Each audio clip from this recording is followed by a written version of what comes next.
Hi, good morning, everyone. Okay, this is the video for. Okay, हाय से यार कि भाई एटॉमिक हैबिट का ना एटॉमिक हैबिट की और लास्ट में जो नोट्स दिया है ना नोट्स हाँ ठीक से ये बहुत सारा हेल्पफुल की चीज़ है भाई बहुत अच्छा दिया है एंड सारे चैप्टर्स की ना पॉइंट वाइज कुछ जो इम्पोर्टेंट की पॉइंट्स होते हैं ना उससे संविधान दिया है तो इसे कंप्लीट कर लेना okay maybe I will be read and आज हम पढ़ेंगे okay think and grow rich by Napoleon हिल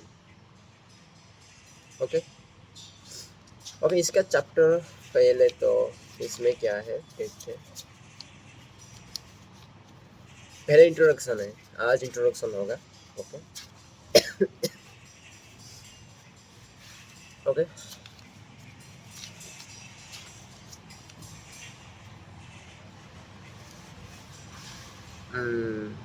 इसमें पास्ट इंट्रोडक्शन है कि द पावर ऑफ थॉट आपके थॉट्स के पावर कितना है वो उसके बारे में हम स्टडी करेंगे okay this is the chapter first chapter okay the man who uh, thought his way into partnership with Thomas E. Edison. Okay,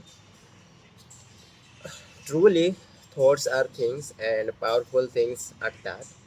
When they are mixed with definiteness of purpose and persistence and a burning desire for their translation into riches or other materials, okay,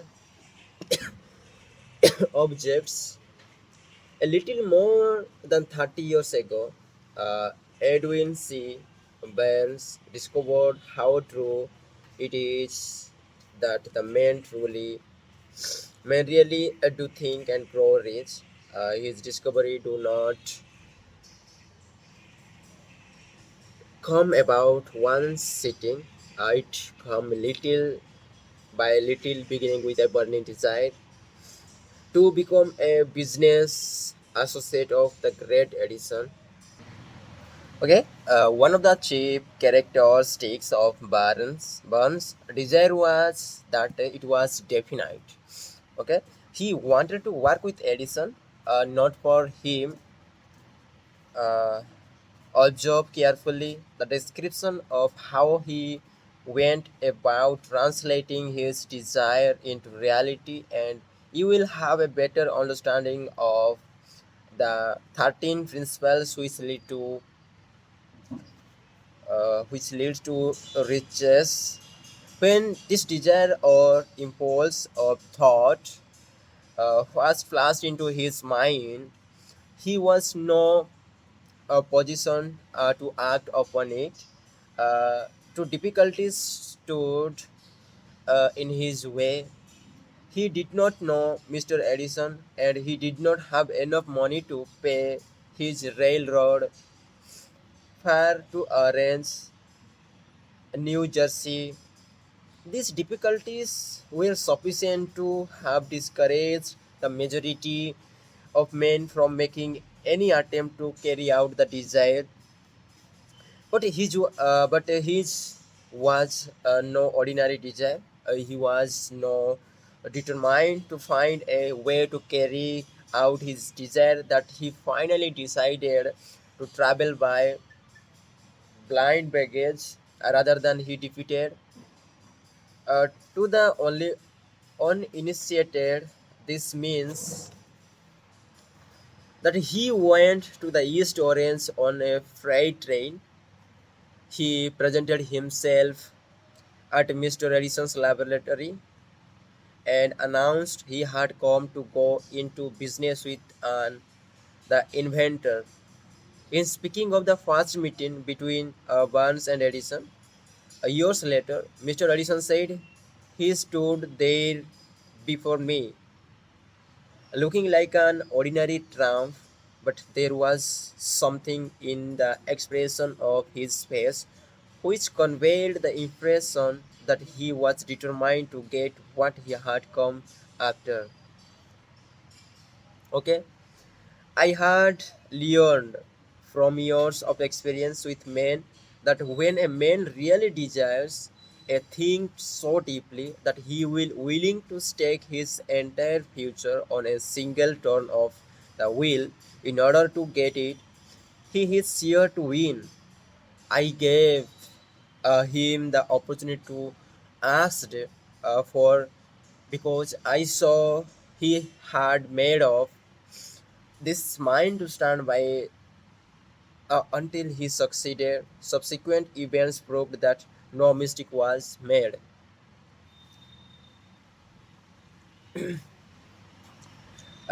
Just what young Barnes said to Mr. Edison on that occasion was far less important than that which he thought. Edison himself said so. It could not have been the young man's appearance which got him his start in the Edison's office, for that was definitely against him. It was what he thought that counted. If the significance of his statement could be conveyed to every person who reads it, there would be no need for the reminder of this book. Okay, Barnes did not get his partnership with Edison on his first interview. He did get a chance to work in the Edison office at a very nominal wage, doing work that was unimportant to Edison, but most important to Burns because it gave him an opportunity to display his uh, merchandise where he intended partner could see it. Months went by. Apparently, nothing happened to bring the coveted goal which Burns had set up in his mind has his definite major purpose, but something important was happening in Barnes' mind. He was constantly intensifying his desire to become the business associate of Edison. Psychologists have correctly said that when one is truly ready for a thing, it puts in its appearance.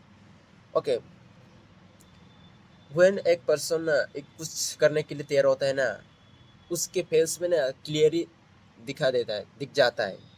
Okay, Barnes was ready for a business association with Edison. Moreover, he was determined to remain ready until he got the which he was seeking. Okay, he did not say to himself, "Ah, well, what's the use? I guess I will change my mind and try for a salesman's job." But he did say, "I came here to go into business with Edison. I will accomplish this end, and if it takes the remainder of my life, he meant it." What a different story men would have to tell if only they would adopt a definite purpose and stand by the purpose until it had time to become an all-consuming obsession. Maybe young Barnes did not know it at the time, but he bulldog determination, his persistent in the standing back of a single desire desire was destined to mow down all opposition and bring him the opportunity he was seeking. When the opportunity came, it appeared in a different form and from a different direction than Vance had expected. That is one of the tricks of opportunity.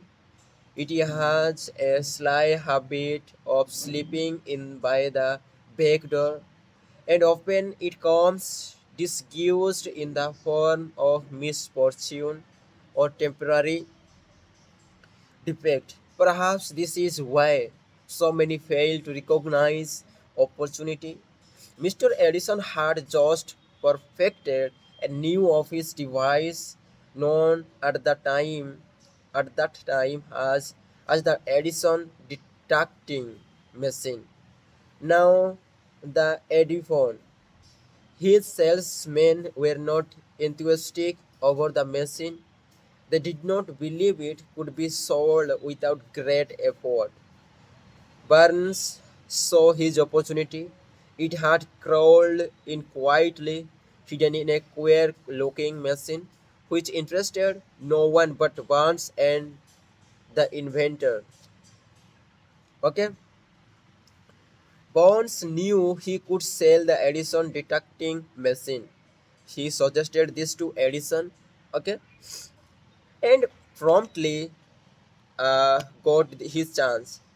He did sell the machine. In fact, he sold it so successfully that Edison gave him the contract to distribute and market it all over the nation. Out of that business association grew the slogan made by Edison and installed by Burns. The business alliance has been in operation for more than 30 years. Out of it, Vance has made himself rich in money, but he has done something infinitely greater. He has proved that one really may think and grow rich. Okay, how much actually cash that original desire of Vance has been worth to him?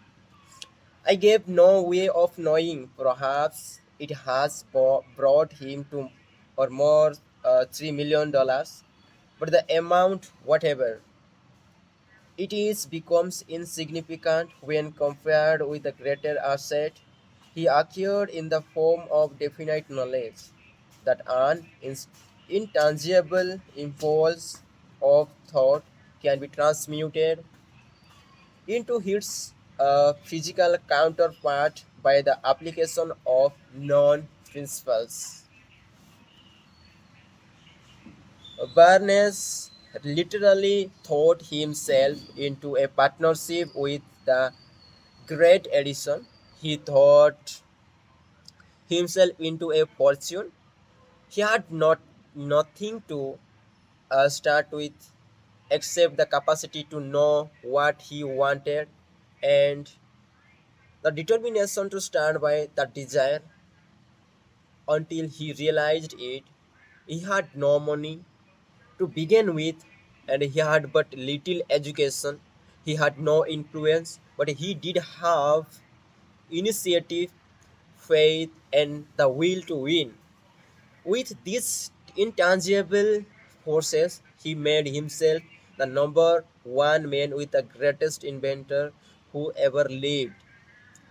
Now let us look at the different situation and study a man who had plenty of tangible evidence of riches but lost it because he stopped 3 feet short of the goal was seeking. Okay, here most interesting story here. Okay, let's start. 3 feet from goal. One of the most common causes of failure is habit of quitting when one is overtaken by temporary defeat. Every person is guilty of his mistake at one time or another. An uncle of R.U. Darwin was caught touched by the gold fever in the gold rush days and went west to dig and grow rich. He had never heard that more gold has been mined from the brains of the man than has ever been taken from the earth. He staked a claim and went to work with pick and shovel. The going was hard, but his lust for gold was definite. After weeks of labor, he was rewarded by the discovery of the shining ore. Okay, he needed a machinery to bring the ore to the surface. Quietly, he covered up the mine, retraced his footsteps to his home, Williamsburg, Maryland, told his relatives and few neighbors of the strike. They got together money for the needed machinery. Had it shipped, the uncle and Darby went back to work at the mine. The first car was mined and shipped to a smelter. The returns proved they had one of the richest mines in Colorado. A few more cars of that ore would clear the depths. Then would come the big killing in profits. Down went the drills. Off went the hopes of Darby was and uncle. Then something happened. The vein of the gold war disappeared. They had come to the end of the rainbow, and the pot of gold was no longer there. They drilled on desperately, trying to pick up the vein again, all to no avail. Finally, they decided to quit. They sold the machinery to a junk man for a few $100 and took the train back home. Some junk man dumb, but not this one. He called a mining engineering to look at the mine and do a little calculating. The engineering advised that the project had failed because the owners were not familiar with the fault lines. His calculations showed the vein would be found just 3 feet from where the Darviles had stopped drilling. That was exactly where it was found. The junk man took millions of dollars in ore from the mine because he knew enough to seek export counsel before giving up. Most of the money which went into the machinery was procured uh, through the efforts of R.U. Darby, who was then a very young man. The money came from his relatives and neighbors because of their faith in him. He paid back every dollar of it, although he was years in doing so. Long afterward, Mr. Darby recouped his loss many times over when he made the discovery that desire can be transmuted into the gold. The discovery came after he went into the business of selling life insurance, remembering that he lost a huge fortune because he stopped 3 feet from gold. Darby profited by the experience in his chosen work, but the simple method of saying to himself, I stopped 3 feet from gold, but I will never stop because men say no. When I ask them to buy insurance, Darby is one of a small group of a fewer than 50 men who sell more than $1 million in life insurance annually. He owes his more than $1 million in the life insurance annually. He owes his stickability to the lesson he learned from his quotability in the gold mining business. Before success comes in any man's life, he is sure to meet with most temporary defeat and perhaps some failure. When defeat overtakes a man, the easiest and the most logical thing to do is to quit. Okay, that is exactly what the majority of men do. More than 500 of the most successful men this country has ever known told the author their greatest success came just one step beyond the point at which defeat had overtaken them. Failure is a trickster with a keen sense of irony and cunning. It takes great delight in tripping one when success is almost within reach. Okay, a 50-cent lesson in persistence. Shortly by the Darby, received his degree from the university uh, and had knocks and had decided to profit by his experience in the gold mining business. He had the good fortune to present on an occasion that proved to him that no does not necessarily mean no. One afternoon, he was helping to his uncle grind wheat in an old-fashioned mill. The uncle operated a large farm on which a number of colored sharecrop farmers lived. Quietly, the door was opened, and a small colored child, the daughter of a tenant, walked in and took her place near the door. The uncle looked up, saw the child, and barked at her roughly. What do you want? Meekly, the child replied, my mommy says send her 50 cents. "Ah, I will not do I will not do it, the uncle retorted. Now you run home. Yes, sir, the child replied, but she did not move. The uncle went ahead with his work so busily engaged that he did not pay enough attention to the child to observe that she did not leave.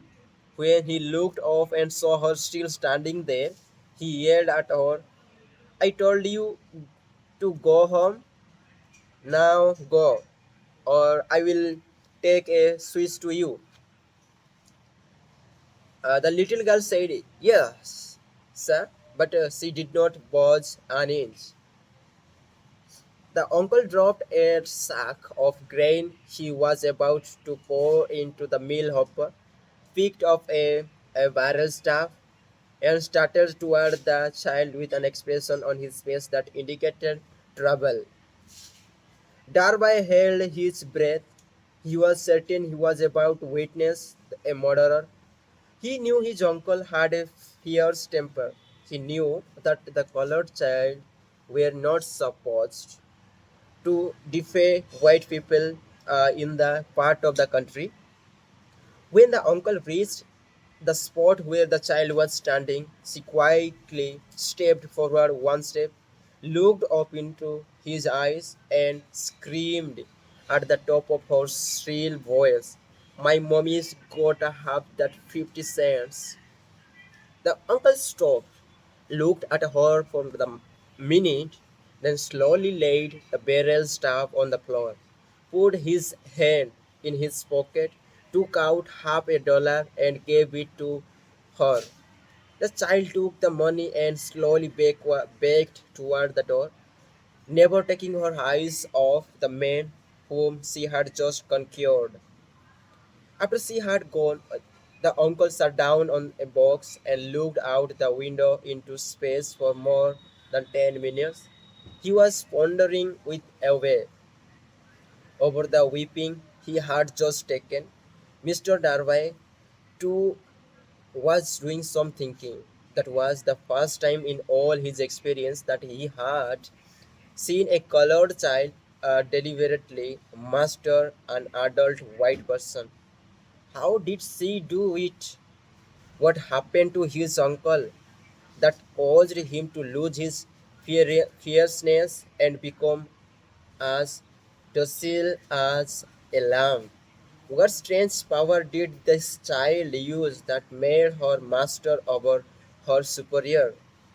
These and other similar questions passed into Darby's mind, but he did not find the answer until years later when he told me the story. Strangely, the story of this unusual experience was told to the author in the old mill on the very spot where the uncle took his whipping. Strangely, to I had devoted nearly a quarter of a century to the study of the power which enabled an ignorant, illiterate, colored child to conquer an intelligent man. As we stood there is that musty old meal. Mr. Thereby repeated the story of the unusual conquest and finished by asking, "What can you make of it? And what strange power did that child use that so completely whipped my uncle?" The answer to his question will be found in the principles described in this book. The answer is full and complete.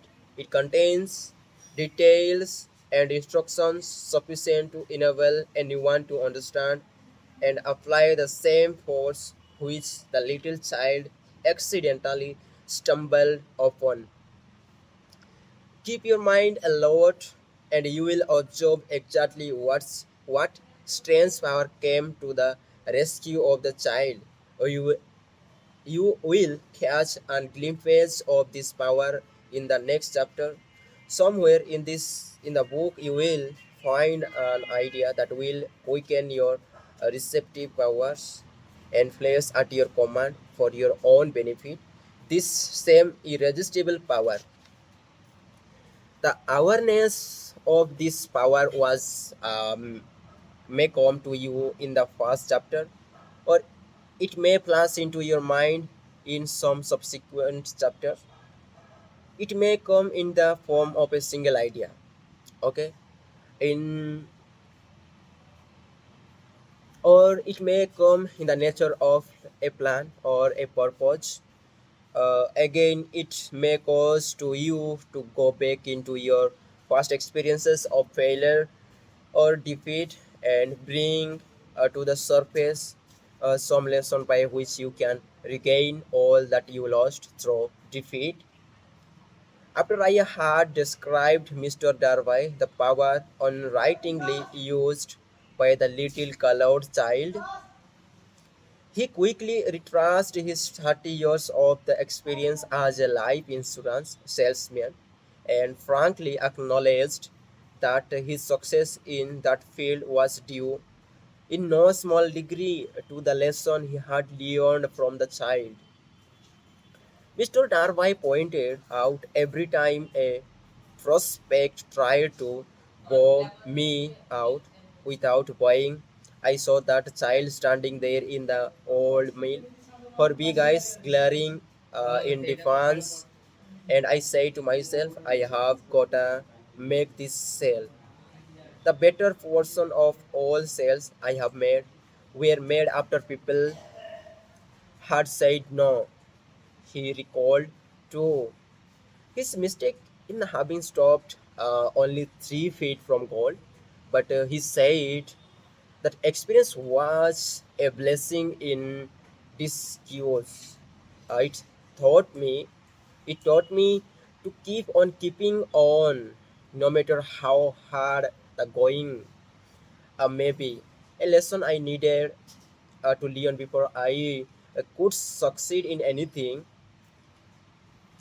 The story of Mr. Darby and his uncle, the colored child and the gold mine, doubtless will be read by hundreds of men and who make their living by selling life insurance. And to all of these, the author wishes to offer the suggestion that Darby owes to these two experiences his ability to sell more than $1 million of life insurance every year. Life is strange and often imponderable. Both the successes and the failures have their roots in simple experiences. Mr. Derby's experience were a commonplace and simple enough, yet they held the answer to his destiny in his life. Therefore, they were as important to him as life itself. He profited by these two dramatic experiences because he analyzed them and found the lesson they uh, taught. But what of the man who has neither the time nor the inclination to study failure in search of knowledge that may lead to success? Where and how is he learned the art of converting defeat into stepping stones to opportunity? Answer to these questions. This book was written. The answer is called for a description for 13 principles. But remember, as you read the answer, you may be seeking to the questions which have caused you to ponder the strangeness of life, may be found in your own mind through some idea, plan, or purpose, which may spring into your mind as you read. One sound idea is all that one needs to achieve success. The principles described in this book contain the best and the most practical of all that is known concerning ways and means of creating useful ideas. Before we go any further in our approach to the description of this principle, we believe you are entitled to receive this important suggestion. When riches begin to come, they come so quickly, in such a great abundance, that one wonders where they have been hiding during all those lean years. This is an astound statement, and all the more so when we take into consideration the popular belief that riches come only to those who work hard and long. When you begin to think and grow rich, you will observe that riches begin with the state of mind, with definiteness of purpose, with little or no hard work. You and every other person ought to be interested in knowing how to acquire the state of mind which will attract riches. I spent 25 years in research analyzing more than 25,000 people because I too wanted to know how healthy men become that way. Without that research, this book would not have been written. Here, take notice of a very significant truth, which the business depression started in 1929 and continued on to all-time record of destruction until sometime after uh, President Roosevelt entered office.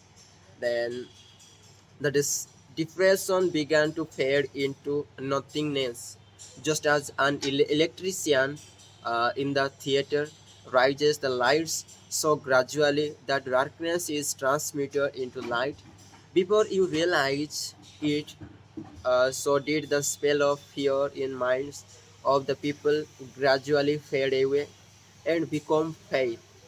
Observe very closely as soon as you master the principle of this philosophy and begin to follow the instructions for applying those principles, your financial status will begin to improve and everything you touch will begin to transmute yourself into an asset for your benefit. Impossible, not at all. Okay. One of the main weakness of mankind is the average man's familiarity with the word impossible. He knows all the rules which uh, will not work. He knows all the things which cannot be done.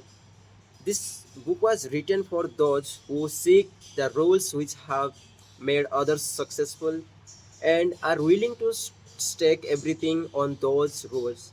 A great many years ago, I purchased a fine dictionary. The first thing I did with it was to turn to the word impossible and neatly clip it out of the book. That would not be an unwise thing for you to do. Success comes to those who become success conscious. Okay, the failure comes to those who indifferently allows themselves to become failure conscious.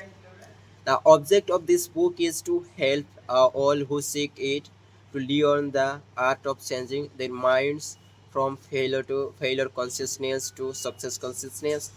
Another weakness found in altogether too many people is the habit of measuring everything and everyone by their own impressions and beliefs. Some who will read this will believe that no one can think and grow rich. They cannot think in terms of riches because their thought habits have been steeped in poverty, want, and misery and defeat. These unfortunate people remind me of a prominent Chinese who came to America to be educated in American ways. He attended the University of Chicago. One day, President Harper met uh, this young Oriental on the campus and stopped to chat with him for a few minutes and asked what had impressed him as being the most noticeable characteristic of the American people. Why the Chinaman exclaimed, the queer slant of your eyes. Your eyes are of slant. What do we say about the Chinese? We refuse the belief that we do not understand. Okay, we foolishly believe that our own limitations are the proper measure of belief, that our own limitations are the proper measure of limitations. Sure, the other fellow's eyes are of slant because they are not the same of our own. Millions of people look at the achievements of Henry Ford after he has arrived and envy him because of his good fortune or luck or genius or whatever it is that they credit for Ford's fortune. Perhaps one person in every 100,000 knows the secret of Ford's success. Those who do know are too modest or too reluctant to speak of it because of its simplicity. A single transaction will illustrate the secret perfectly. A few years back, Ford decided to produce his own famous V8 motor. He chose to build an engine with the entire 8 cylinders and cast in one block and instructed his engineers to produce a design for the engine. The design was flashed on paper, but the engineers agreed to a man that it was simply impossible to cast an 8-cylinder gas block in one piece. Ford said, produce it anyway. But they replied, it's impossible. Go ahead, Ford commanded, and stay on the job until you succeed, no matter how much time is required. The engineers went ahead. There was nothing else for them to do if they were to remain on the Ford staff. 6 months went by and nothing happened. Another 6 months passed and still nothing happened. The engineers tried every conceivable plan to carry out the orders, but the thing seemed out of the question, impossible.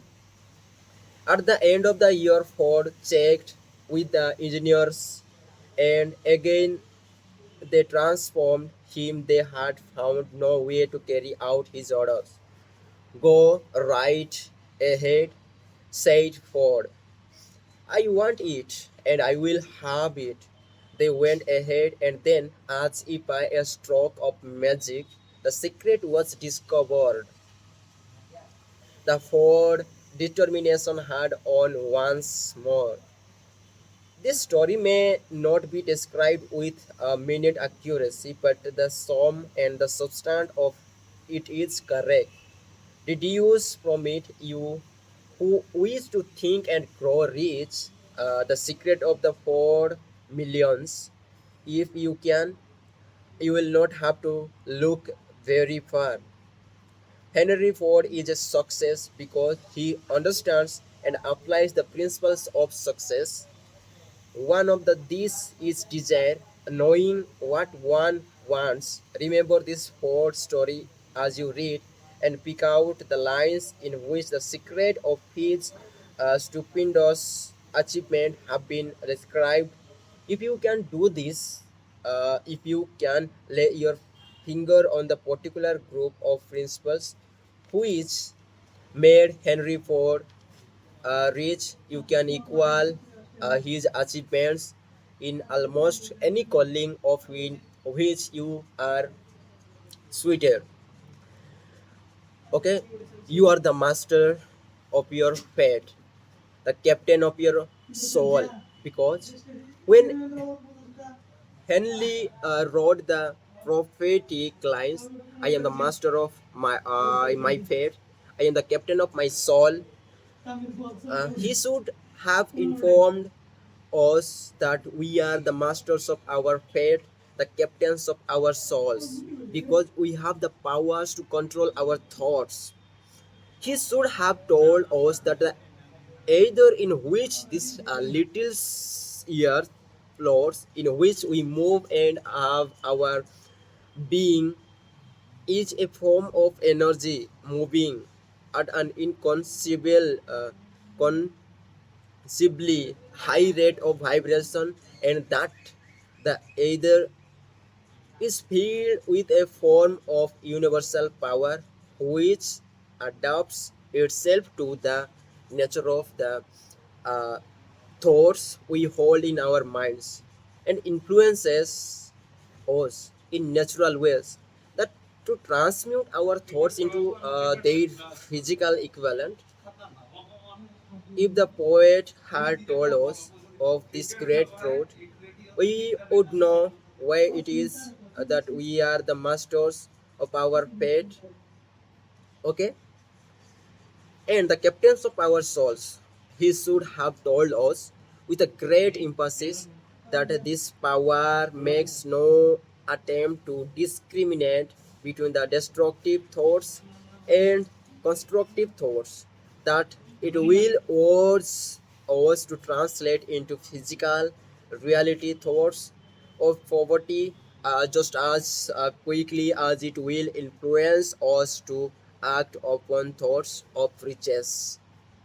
He should have told us too many that our brains become magnetized with the dominating thoughts which we hold in our minds, and by means with which no man is familiar, these magnets attract to us the forces, the people, the circumstances of life which harmonize with the nature of our dominating thoughts. He should have told us that before we can accumulate riches in great abundance, we must magnetize our minds with intense desire for riches, that we must become money conscious. Until the desire for money drives us to create definite plans for acquiring it, but being a poet and not a philosopher, Henley contented himself by stating a great truth in poetic form, leaving those who followed him to interpret the philosophical meaning of his lines. Little by little, the truth has unfolded itself until it now appears certain that the principles described in this book hold the secret of mastery over our economic fate. We are now ready to examine the first of these principles, maintain the spirit of mindedness, and remember as you read, they are inventions of no one man. The principles were gathered from the life experiences of more than 500 men who actually accumulated riches in huge amounts, men who began in poverty with but little education, without influence. The principle worked for these men. You can put to work for your own enduring benefit. You will find it easy, not hard to do. Before you read the next chapter, I want you to know that it conveys factual information which might easily change your entire financial destiny, as it has so definitely brought changes of stupendous proportions to two people described. I want you to know also that the relationship between these two men and myself is such that I could have taken no liberties with the facts, even if I had wished to do so. One of them has been my closest personal friend for almost 25 years. The other is my own son. The unusual success of these two men, the success which they generously credit to the principles described in the next chapter, more than justifies this personal reference as a means of emphasizing the far-flung power of this principle. Almost 15 years ago, I delivered the commencement address at Salem College, Salem, West Virginia. I emphasized the principles described in the next chapter with so much intensity that one of the members of the graduating class definitely appropriated it and made it a part of his own philosophy. The young man is now a member of Congress and an important factor in the present administration. Just before this book went to publisher, he wrote me a letter in which he so clearly stated his opinions of the principles outlined in the next chapter that I have chosen to publish his letter as an introduction to that chapter. It could gives you an idea of the rewards to come. Okay, the letter ना author को दिया था Salem college का student का. Okay, my dear Napoleon, my service as a member of Congress have been given me an insight into the problems of men and women. I am writing to offer a suggestion which may become helpful to thousands of worthy people. With apologies, I must state that the suggestion, if acted upon, will mean several years of labor and responsibility for you. But I am enheartened to make the suggestion because I know your great love for rendering useful service. In 1922, you delivered the commencement address at Salem College when I was a member of the graduating class. In that address, you planted in my mind an idea which has been responsible for the opportunity I now have to serve the people of my state and will be responsible in a very large measure for whatever success I may have in the future. The suggestion I have in mind is that you put into a book the sum and the substance of the address you delivered at Salem College, and in that way give the people of America an opportunity to profit your many years of experience and association with the men who by their greatness have made America the richest nation on the earth. I recall, as though it were yesterday, the marvelous description you gave of the method of by which Henry Ford, with but little schooling, without a dollar, with no influential friends, and rose to great heights. I made up my mind then, even before you had finished your speech, that I would make a place for myself, no matter how many difficulties I had to surmount. Thousands of young people will finish their schooling this year, and within the next few years, every one of them will be seeking just such a message of practical encouragement as the one I received from you. They will want to know where to turn and what to do to get started in life. You can tell them because you have helped to solve the problems of so many people. If there is any possible way that you can afford to render so great a service, may I offer the suggestion that you include with every book one of your personal analysis charts in order that the purchaser of the book may have the benefit of complete self inventory in dic- dictating, as you indicated to me years ago, exactly what is standing in the way of success.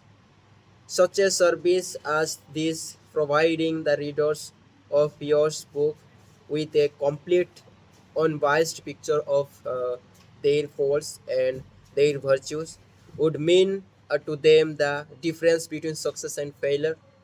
This service would be priceless.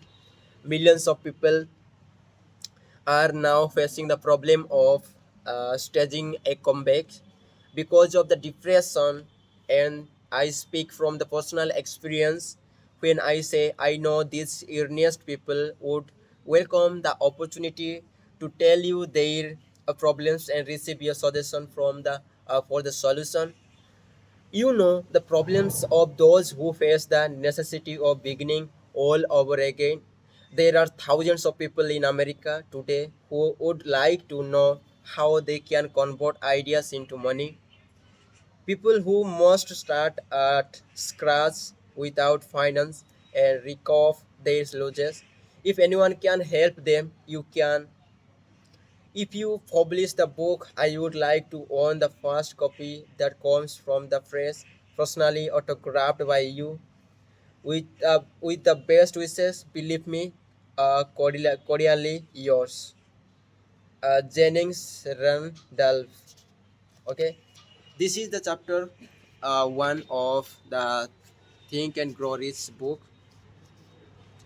Okay, this is the first video on this book, about this book. Okay. Okay, हम मिलते हैं next video में और another chapter में। Another next chapter है desire. Okay, desire क्या होता है उसके बारे में हम जानेंगे। What is desire and what the role of desire in your success. Okay, success में वो डिजायर आपका का रोल क्या करता है। Okay, bye, see you next with another chapter.